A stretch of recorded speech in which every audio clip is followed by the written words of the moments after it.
Magandang hapon po sa inyong lahat. Narito na po ang resulta ng 2 p.m. draw ngayong March 7, 2026, araw po ng Sabado, para sa mga games na 2D Lotto at 3D Lotto.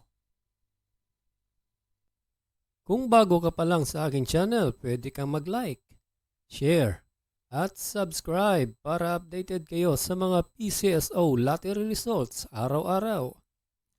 Para sa 2 p.m. draw ng 2D Lotto ngayong March 7, 2026, ito na po ang mga winning numbers. 23 and 2 in exact order.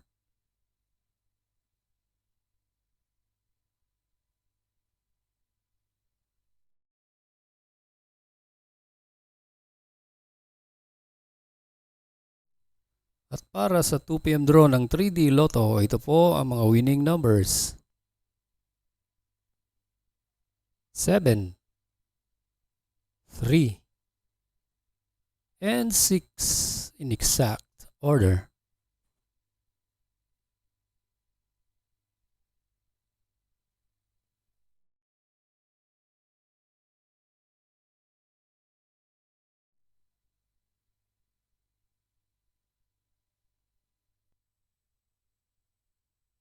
Congratulations po sa lahat ng nanalo. At kita-kits po tayo mamayang 5 p.m. draw. Thank you for watching. God bless us all.